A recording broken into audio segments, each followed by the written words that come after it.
Welcome to BVTV Sales and Marketing Today, coming to you from the UK studios of BizVision. I'm your host, Malcolm Gallagher. On August the 6th, not long ago, it was 30 years ago that the very first web page was published by Tim Berners-Lee as part of his World Wide Web project.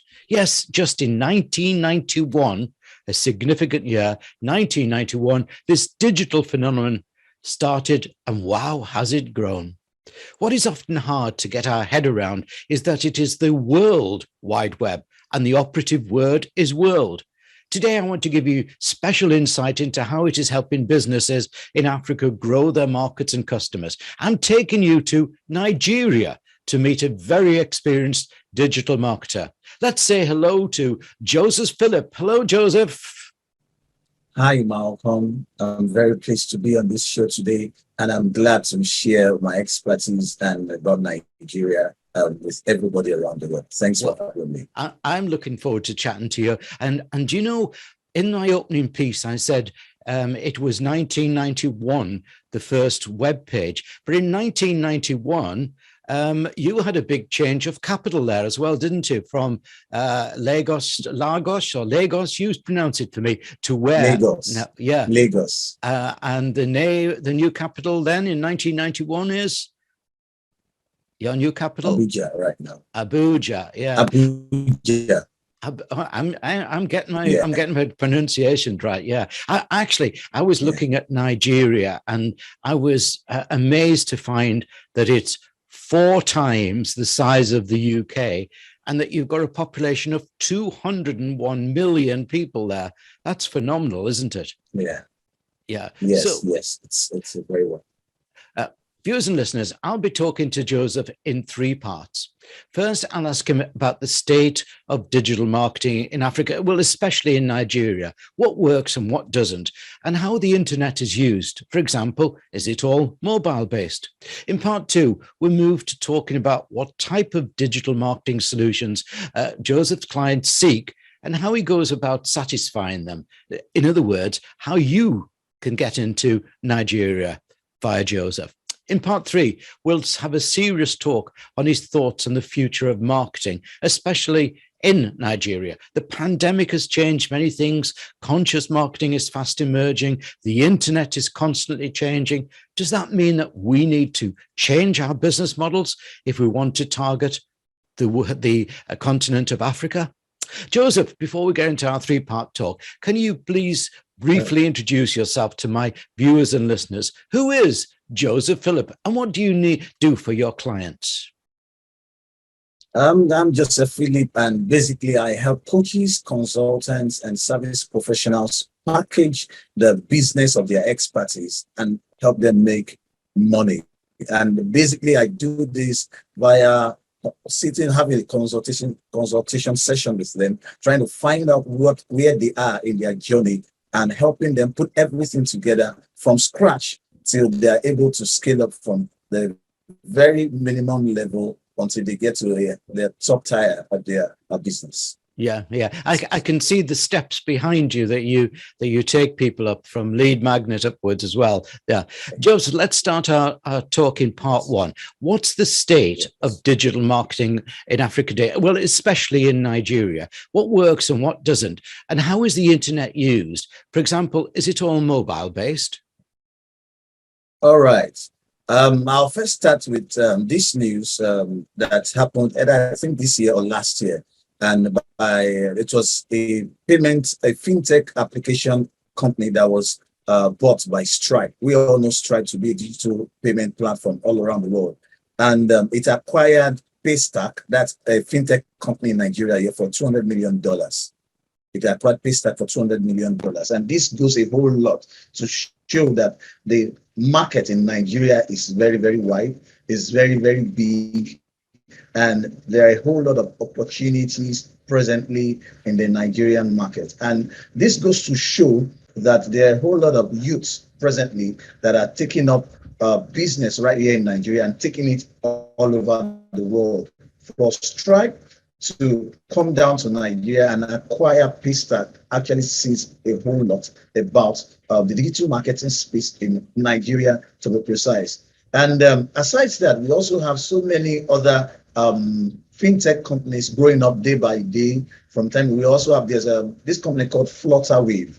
Flutterwave is also a payment application company, and recently they became a unicorn, having been valued over $1 billion. Yeah. And they started right here from Nigeria. So there's a lot of influx of so many businesses right here in Nigeria because, number one, because we have a very large population, a very large population. And even before the advent of the internet, before the expansion of the internet around the world, Nigeria has always been a host to so many businesses, Lebanese, Indians, and what have you. There's a particular internet solutions company called Spectranet. I think it's owned by Indians, and there's a large market of the internet provision service that they manage in Nigeria. So we have so many businesses because we have a large population. And with the era of smartphones now, where everybody has access to the internet, there are a whole lot of services that people need. There's a particular company called OP. They came, it's a Chinese company. They came into Nigeria some years ago, and in one way or the other, they kind of revolutionized the internet space in Nigeria.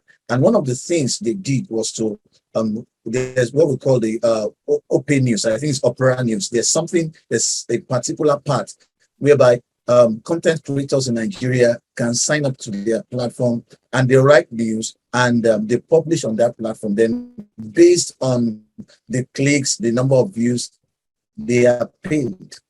So it's a win-win situation. You create content for us, and we provide the avenue for people to get read those things. And at the end of the day, we pay you for the impressions, the clicks that you get from your content. So there's a very, very large market in Nigeria, and we the percentage of the population now of youth is around 60 something percent, if I remember quite well. So it shows that there's a whole lot of internet penetration going on a daily basis. We have people coming, people who never, like some of us, like personally, me, I never grew up with the internet. No, it was around maybe when I was around 18, 19, and that's about 20 years ago. That's when I came across the internet. But now we have kids. We have 3 years, 4 years knowing all about the internet from scratch. We even have children around 9 years who are programmers right now in Nigeria. So it's a very big market, and it has a whole lot of opportunities for people around the world to come in. If they do their feasibility studies properly,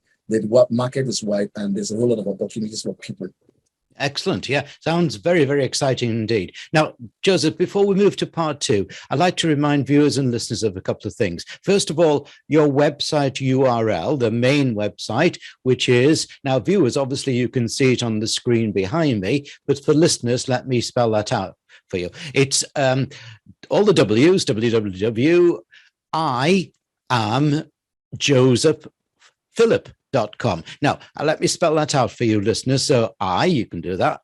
am Joseph, Joseph, Joseph, and Philip has only one L in the middle. So it's Philip.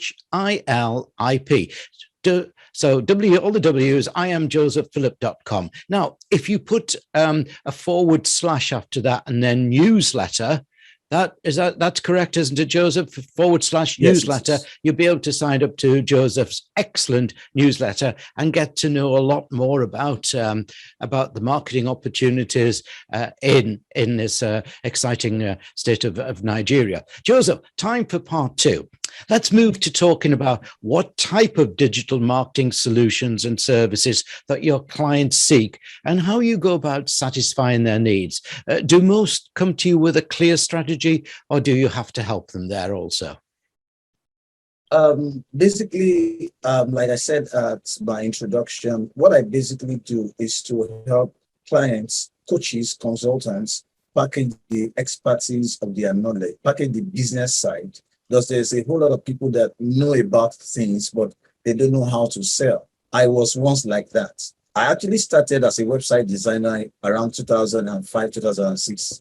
And it was not until around 2010 that I took it professionally. And I had a physical computer training school then. And it got to a time that I actually did not have clients. And that was when I began to take notice of putting things on the internet little by little. but I discovered there was a farming and feast cycle, a time when we have an what I basically began to do then was to do a whole lot of research about how to get more clients. And that was where it all started from. It was then I began to know about doing live videos on my social media channel. Then I was very much active on Facebook. And there was a time I did a 28-day live video challenge. I was doing 4 times a week. So I did this consecutively for 7 weeks. And this brought in a whole lot of clients to me, and it kind of opened my eyes and made me understand that there are a whole lot of clients out there if one really knows how to reach out to them. So when people come to me, consultants and coaches, I try to understand where they are in their journey. There are some that come without any form of clarity. And because I started from scratch, I have the understanding of how to help them with clarity. Because it took me a time before I was able to get my own elevator pitch. And over time, it's been evolving because of the things I've been doing. But many people, like, okay, for example, this is a typical question I ask when clients come to me. Who are your target customers? And sometimes most of the answers I get, everybody. And I tell them, no, it's not possible. You can't service everybody. Your business can't reach out to everybody. Who are the exact people? Then they kind of blank out. And that is why I now come in with helping them identify their customer avatar, their target audience, help them. There are a series of questions. Where do your target customers reside? Where do they congregate? What are the things they like? What are their vision? What are the things they dislike? What are their plans? And with that, we drop an ideal customer avatar. And we use forums such like Quora. Quora is a very, very good place to do that kind of customer insight research. And having that customer avatar now gives us a platform on which we can now do any marketing thing we want to do. Because without having a good understanding of that customer avatar, knowing the language, like I have come to understand that marketing is basically repeating what is going on in the minds of your ideal customers, telling them the things they've been telling them themselves, and put it in such a way that they see that they need this. And in understanding that, there are various stages of awareness of these clients, of these customers. There are some people that are problem aware, some people are solution aware, and there are some people who are basically unaware. And that's why this backdrop that I put here actually shows the different stages. One is the lead magnet. That's the freebie with which you attract them in exchange for their emails. Then from there, once you get your lead magnet, then you now build a continuous relationship with email marketing. I'm much more into email marketing these days because by the grace of God, I write, and I've been writing for a long time. But I began to understand that writing, if I'm able to learn it well, which I've been learning properly, there's a way I can write that will actually attract my target audience. And this is where so many people make mistakes. Some people have email lists. Some coaches have email lists, but they are not making any kind of, number one, they are not bonding with their email list. Most times they just throw offers at their email list. Sign up for this program. I'm organizing this. No, it doesn't work that way. Nobody likes to be sold to. So then the approach is building value, giving out valuable content. I'm a fan of Ben Settle, or a student of Ben Settle. Ben Settle is one of the world's most renowned email copywriter. And there's something he calls infotainment in his email marketing. And it's about fusing information with entertainment. Fusing information with entertainment. And this is where so many people don't kind of get it. They just write anything that just comes to mind. And from creating content for their emails is not hard. One of the major ways through which I do that for myself and for some clients I work with is sharing personal stories. People want to know if you're authentic. They want to relate with that human side of you. It makes it easier for you to sell whatever it is you sell to them. There's this particular copywriter online. His name is Justin Goff. Justin Goff basically just shares information about his personal life. And at the end of the day, he sells copywriting masterminds for as much as $1,200 or $2,000, if I remember, $2,000. And we have many people. He shares his results with us, and he has many people who sign up for. It's a 2.5-day event. is holding one, I think, next month or thereabout, at the end of this month. What he does is just share personal stories, things that has worked for him. And sometimes he sets up webinars and people come on, they ask questions. So this is where so many coaches come missing. Those that already have email lists, they don't have what it takes to create that bonding. So when people like this come to me, I help them. I have a session with them. I find out what has been working for you in the past, or what have you done. Then from where they are, okay, then what next do you want to do? Then I help them do that. Then finally, there's another set of people who have, maybe they've made sales, they've been able to get clients, but the thing is, the question they ask is, what next? What is the next thing that they can do? And this is where this thing at the background is called the value ladder concept, from where the lead magnets, then you have the initial offer, that's the minimum viable product, a low price product that can help you get buyers. And sometimes it's very much possible to skip that first part and start from the initial offer. The two are the things that I have personally done in business. I have an email list of people who got into my newsletter for, maybe they got a freebie. Then I have a list of buyers, people who bought my low price products. So if people pay you the first time, there's a higher probability that they are going to pay you for the next level of value or product that you have. So these are three kinds of clients that come, and by the grace of God, I have what it takes to help them at any stage. Yeah. And as you're taking them up the ladder or down the funnel, whichever way you want to look at it, then I think what's happening is that people are gaining more trust with you as they go through each stage, isn't it? Exactly. Yeah, and that's important. Thanks, Joseph. Now, for part 3, let's have a serious talk on your thoughts on the future of marketing in Nigeria. Let's leave Africa aside at the moment, but focus upon Nigeria. It's a big enough country for us to go for. Now, many companies see the continent of Africa as a fast emerging market they would like to be in. But let's drill down and help them, those that are watching it and thinking, how can Joseph help us get into and be strong in Nigeria? However, the pandemic has changed many things. Conscious marketing is fast emerging. Climate change must be considered. The internet is constantly changing. Political changes. Does that mean we need to change our business model if we want to target Nigeria? All right. Just like you rightly said, the pandemic has changed business models around the world. And remote work now is booming. And we have so many Nigerians here because we have so many talent when it comes to tech in Nigeria here. So many tech talents who work with Microsoft, with Google, right from the comfort of their own homes. We have so many other companies who are looking down into the Nigerian market and trying to source out talents for their companies. And this particular time is a very good time to source for Nigerian talent all around the world because we have what it takes.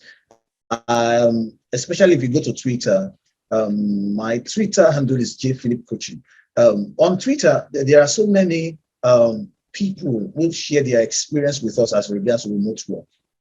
And because of this, a whole lot of people now are more interested in tech, in the mobile application space, in anything that has to do with tech, even health tech. There's even that's telemedicine. This is by this is also gaining ground. This and a viable industry that would be investors can look in. Telemedicine is just picking up. The fintech has picked up, and we are having a whole lot of. But telemedicine is gradually picking up because I read a whole lot of stories online, a lot of stuff, and I know this is one area that whoever wants to invest in can actually do a whole lot. Andela came into Nigeria some years ago, and they helped with because here in Nigeria, our economy is not all that strong. That's the reality. It's not all that strong. So they did a program whereby they trained people, and whenever those people got jobs, I think they were paying them back. If I remember the structure of that program very well, I stand to be corrected though. But this actually helped expose the Nigerian tech people to industries around the world. And so if you want to actually invest in Nigeria or you want to get people, there are some people, there are some organizations, they have online schools. Udacity is one. They have online schools where they give people free opportunity to learn. And from the results are from people who are able to do well. They place them in companies that need such talents. So the Nigerian market is very, very big. Like I said initially that we have 5-year-olds, 7-year-olds now, programmers right here in Nigeria now. And so it's a very big industry. The digital marketing space is very big. Let me tell you how big it is. Okay, as regards Bitcoin, I think Nigeria is the second country that is engaged in Bitcoin transactions around the world. That's as regards what I read last week. Because even Jack, the founder of Twitter, also made a comment about that. I think 32% of those who are internet savvy in Nigeria making use of Bitcoin, and that's a very huge percentage of. And this actually came into be because last year there was a protest called NSAS. SARS is Special Anti-Robbery Squad. It's a section of the police force that takes care of anything that has to do with robbery. But over time, they've evolved from doing actually what they were meant to do to actually doing what they were not meant to do. So there were a whole lot of killings and a whole lot of stuff. So it got to a time that the youth began to protest, and that was why the NSAS was actually created. It was a tag on. It was it was a hashtag on Twitter, and to the extent that even Jack gave us an icon for it. It was a hashtag, and when the government now, because everything about that protest was organized on Twitter. It was organized the gathering up, and it was not just in one place. It was almost nationwide. Almost nationwide, especially we had in Abuja, the capital, we had in Lagos, we had people in Delta, in the southwest, southeast, apart from the northern states who are implementing Sharia and who are a bit different from the mindset of people down here in the middle belt and south here in Nigeria. It's actually that protest actually shook the government to its foundations. It shook the government. And so that's how powerful the social media space in Nigeria. That it even got a time that bank donations were stopped, and so every other donation was made via Bitcoin. And Jack even supported and said, okay, there was a particular organization called FEMCO. They were in charge of the donations, the logistics, a whole lot of things, basically. So the government saw it as maybe raising up another government to challenge them, and so this brought a whole lot of stuff, and until I think some months now, about 2 months now, Twitter was actually banned in Nigeria. It's still being banned here, but we only access it via VPN. So what I'm trying to point out is that the internet space, the mobile space, the tech space in Nigeria is very wide.